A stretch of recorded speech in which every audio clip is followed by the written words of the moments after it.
Todo mundo se lembra que no terceiro filme do meu malvado favorito, o Dr. Nefário acabou se congelando em carbonita, que foi uma grande referência ao Han Solo nos filmes do Star Wars. E com a chegada do quarto filme e o retorno de vários personagens como o Vetor, que já tem um vídeo aqui no canal explicando como ele voltou pra Terra, algumas perguntas acabaram não sendo respondidas, e uma delas é como o Dr. Nefário conseguiu ser descongelado. Algumas pessoas dizem que a resposta dessa pergunta é óbvia, que os Minions conseguiram libertar ele quebrando o bloco de carbonita. Mas nesse vídeo eu vou mostrar pra você que não foi esse o caso, os Minions não conseguiram libertar ele. Na verdade, o retorno do Dr. Nefário em Meu Malvado Favorito 4 foi mais importante do que você pensa, e está diretamente ligado a alguns eventos do quarto filme. Então hoje você vai descobrir como o Dr. Nefário se descongelou. Mas antes, já deixa o seu like aí no vídeo pra dar aquela força pro canal, e vem comigo entender o retorno do Dr. Nefário em Meu Malvado Favorito 4.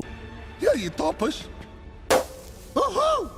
Em Meu Malvado Favorito 3, quando o Dr. Nefário está desenvolvendo uma de suas novas experiências, ele acaba se congelando, e o Gru reúne os Minions com a missão de libertar o Dr. Nefário.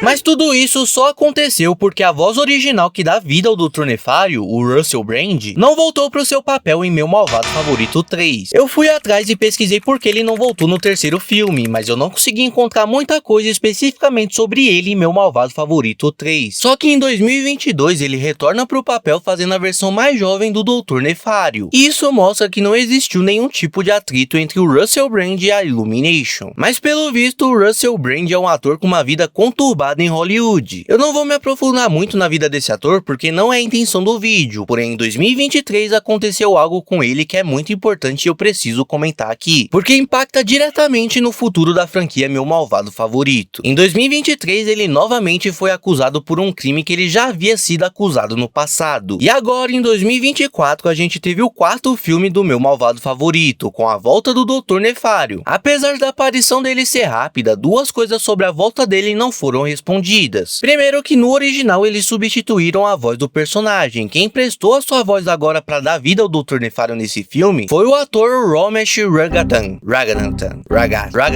sei lá, eu não faço ideia de como pronuncia o nome desse ator. Essa mudança provavelmente aconteceu por conta das acusações de crime que o Russell Brand recebeu em 2023. Porque lembrando que em 2022 ele retornou no papel de Dr. Nefário, no segundo filme dos Minions. Então a Illumination afastou a antiga voz do Dr. Nefário e deu espaço para esse novo ator que deve ficar em definitivo. E pra ser sincero, eu espero que sim. Porque se for pra ter um ator que vai causar tantos problemas a ponto de ter que deixar o personagem literalmente congelado só pra não usarem ele, a melhor solução mesmo é tocar o ator e manter o personagem, já que ele é muito importante. Porque a gente sabe que no presente ele está vivo e ele foi importante no passado do Gru. Minions 3 foi confirmado e o Dr. Nefário no final dos Minions 2 se uniu com o garoto em sua carreira de vilão. E por conta da trilogia do Meu Malvado Favorito, a gente sabe que essa dupla durou um bom tempo. Eu falei mais sobre a importância do Dr. Nefário nos Minions 3 em um vídeo falando sobre tudo o que pode acontecer nesse filme. Depois de ver esse vídeo, passa lá pra você entender melhor a importância desse personagem no futuro da franquia. E a segunda coisa que não foi respondida é como o Dr. Nefário conseguiu ser descongelado da carbonita. A resposta pode parecer óbvia e o descongelamento dele pode parecer um assunto sem relevância, mas não é. Não foi os Minions que salvaram o Dr. Nefário e as pessoas que ajudaram ele o salvaram com interesses pessoais. No Meu Malvado Favorito 3, a gente vê alguns Minions tentando quebrar esse bloco em volta do Dr. Nefário, mas eles mal conseguem arranhar a carbonita. Então mesmo que os Minions conseguissem destruir ela, levariam anos para tirar o Dr. Nefário de lá. E para piorar a situação, nesse momento do filme, os Minions discutem com o Gru porque querem voltar pro mundo da vilania, enquanto o Gru está feliz com a sua nova vida de agente. Por causa disso, os Minions abandonam o Gru e voltam pra vida de vilões. E logo após isso, o Gru descobre que tem um irmão gêmeo, então ele viaja até a Fridônia para conhecer o seu irmão. E tanto o Gru quanto os Minions esqueceram o Dr. Nefário congelado no esconderijo do Gru. Então imagina a cena depois que o Gru voltou pra casa com seu irmão e com os Minions, e foram até o esconderijo secreto do Gru pra ajeitar o lugar onde o seu irmão ia dormir e acharam o Dr. Nefário lá ainda congelado. Esse momento daria uma boa cena pós-créditos pro terceiro filme, ou até um curto engraçado mostrando os momentos depois do descongelamento do Dr. Nefário, tipo como foi o curta Moonage. Logo o Gru, o Dru e os Minions se uniram para libertar o Dr. Nefário, mas os Minions e o Dru, a gente sabe, eles são um desastre puro. Os equipamentos do pai do Gru e do Dru ficaram na Fridônia, e o Gru também não tinha ideia de como libertar o Dr. Nefário. Então, Natazu, como eles descongelaram o Dr. Nefário? Será que na verdade verdade, o Dr. Nefário que a gente viu no Meu Malvado Favorito 4 é de outra realidade, onde o Gru teve o Gru Júnior com a Lucy há muito tempo atrás e por isso que as meninas ainda têm a mesma idade? Na verdade, não. A resposta é bem mais simples que isso. Porém, ela se conecta diretamente com o Meu Malvado Favorito 4. Para conseguir salvar o Dr. Nefário, o Gru precisou recorrer a um pessoal qualificado. Então ele entrou em contato com a AVL. Porém, o Dr. Nefário foi cúmplice de muitos crimes com o Gru, com o El Macho, e ainda foi assistente do Sexteto Sinistro. Se a AVL o encontrasse, ele seria levado preso por todo o seu histórico. Porque diferente do Gru, que deixou a sua vida de vilão e se uniu à AVL depois, com isso sendo perdoado por seus crimes antigos, o Dr. Nefário se envolveu em outros crimes com o El Macho, e não se uniu à AVL junto com o Gru. Mas situações desesperadas levam a medidas desesperadas. Então o Gru simplesmente ligou e pediu ajuda para a AVL. O Gru acreditou que seria ajudado porque ele se tornou um agente importante na equipe. Então é claro que eles não iam negar essa ajuda para salvar a vida de alguém importante pro Gru. Depois de libertarem o Dr. Nefário, ele foi levado com a Liga Anti-Vilões. Mas a AVL, ao invés de o prenderem, eles viram uma oportunidade de todo mundo sair ganhando nessa situação. Então o Gru e o Dr. Nefário não sabiam, mas na verdade eles só ajudaram o Nefário por interesses pessoais. Eles negociaram com o Dr. Nefário para que ele trabalhasse na AVL desenvolvendo os mesmos equipamentos e experimentos que ele criava pro Gru. E assim como aconteceu com o Gru, ele seria perdoado por seus crimes, enquanto ajuda uma organização que combate a vilania. Mas a AVL tinha um trabalho específico pro Dr. Nefário, porque eles acompanharam e conheciam a carreira e as criações dele. E uma das criações que mais chamaram a atenção da AVL foi o soro PX-41, que eles mesmos revelaram pro Gru em Meu Malvado Favorito 2. Quando o soro PX-41, que foi criado pelo Dr. Nefário pro El Macho, era injetado nos Minions, transformava eles em criaturas altamente poderosas e assassinas. E depois que o El Macho foi preso e o Gru virou agente oficial dessa organização, eles começaram a flertar com a ideia de criar um soro parecido, mas que na nova fórmula do soro eles tivessem controle sobre os Minions. Porém, eles não tiveram sucesso na tentativa da criação desse novo soro, por não terem conhecimento suficiente sobre os Minions. E quem mais em todo o mundo saberia tanto sobre os Minions quanto o Dr. Nefário? Já que ele é um grande cientista e desde que ele se aliou ao Gru, ele começou a estudar essas criaturinhas amarelas para entender mais sobre elas. Inclusive, antes do primeiro filme dos Minions, eu acreditava que o Dr. Nefário tinha criado os Minions. E há pouco tempo, em uma entrevista, o co-roteirista da trilogia do Meu Malvado Favorito, 5 Paul, confirmou que os Minions era para ser uma criação do Dr. Nefário pro Gru. Mas a equipe criativa do filme dos Minions acabou mudando esse ponto da história. O problema é que a gente viu no Meu Malvado Favorito 2 que o Dr. Nefário não conseguiu se adaptar a uma vida fora do mundo da vilania. Por isso ele decide trabalhar pro El Macho e abandona o Gru. Então convencer ele a entrar pra equipe da AVL seria uma tarefa muito difícil. Eles só conseguiram convencer o Dr. Nefário após a ligação do Gru, porque depois de descongelarem o Nefário, ou ele aceitaria a proposta de trabalho pra AVL, ou ele teria que ser levado preso por ser cúmplice de vilões durante toda a sua vida. Com o Dr. Nefário aceitando a proposta, finalmente eles dão início à nova versão do soro PX-41, criando os Mega Minions que vimos em Meu Malvado Favorito 4. Pra mim é quase impossível os Mega Minions não serem criação do Dr. Nefário, porque como eu disse, ele os conhece como ninguém. Ele criou o soro PX-41, ele criou a cura pro soro no final do Meu Malvado Favorito 2, e o que pode provar que os Mega Minions foram criados pelo Dr. Nefário é a única cena dele no quarto filme, onde ele encontra o Gru Júnior e diz pra Lucy que precisa voltar pro trabalho, porque ele anda muito ocupado, trabalhando no projeto dos Mega Minions junto com a AVL. E o Silas Bondovski, após retornar da sua aposentadoria e ver a família Gru em perigo, ele decide agilizar os testes para formar essa equipe de heróis com os Minions e usá-los para combater os vilões por toda a cidade. Porém, o Dr. Nefário não anda ocupado demais só por causa do trabalho dele com a AVL, porque nesse momento ele vive uma vida dupla, ele continua participando do mundo dos vilões, enquanto também ajuda os mocinhos da AVL. Isso porque no final do Meu Malvado Favorito 3, o Gru começa definitivamente sua carreira de vilão, e o Dr. Nefário, que como a gente viu no segundo filme, quer usar a ciência e as criações dele pra vilania, se torna um assistente do Gru. Isso também se conecta com aquela cena do Dr. Nefário e explica por que o Gru fez apenas uma pequena participação no final de Meu Malvado Favorito 4. Os dois andam muito ocupados com seus roubos e os seus projetos de vilões, e tudo isso em segredo, porque o Dr. Nefário também trabalha pra AVL agora. Ele se tornou um assistente duplo, trabalhando pra AVL, com isso trabalhando também pro Gru, combatendo vilões, e em segredo pra AVL não descobrir, trabalhando pro Gru com o que ele realmente gosta, que é a vilania. Por isso que eu disse lá no meu vídeo sobre o filme dos Minions 3, que lançará em 2027, que o que queria muito ver uma história com o Dru. Apesar de que eu sei que é bem difícil de acontecer e que provavelmente eles vão continuar contando histórias da adolescência do Gru. Porque eu queria ver o Dru, os Minions e o Dr. Nefário em suas aventuras de vilões. Seria muito divertido ver essas histórias de novo, que não vão acontecer com o Gru já que ele se tornou um agente da VL. E esses personagens não vão aparecer muito nos filmes do meu malvado favorito, porque o foco desse filme é na família Gru, na Lucy, nas meninas e agora no Gru Jr. Então seria legal se eles usassem os filmes dos Minions para explorarem mais esses personagens que não vão ter espaço na franquia principal. Até para mostrarem mais o Dru, que eu duvido que eu sou o único fã desse personagem. Quem sabe a Illumination pode até criar um spin-off solo dele, assim como eles fizeram com os Minions. Porque sendo bem sincero, eu acredito que a franquia Meu Malvado Favorito vai ser tipo um Velozes e Furiosos das animações. Uma franquia cheia de filmes com vários spin-offs. E se é pra fazer isso, que eles abram caminhos pra histórias que têm potencial de serem bons filmes e desenvolvam mais esse universo tão amado do Meu Malvado Favorito. Aproveita e comenta aí se assim como eu, vocês também gostam do Dru e acham que ele merecia mais espaço pra ter suas próprias histórias. Também comenta aí o que você achou dessa teoria de como o Dr. Nefário conseguiu ser descongelado e sobre ele ter criado os Mega Minions. E se assim como eu, você ama animações, se inscreve no canal, porque aqui eu posto vários vídeos com curiosidades, teorias e muito mais sobre esse universo. Com isso eu vou ficando por aqui, muito obrigado pelo seu tempo e até a próxima.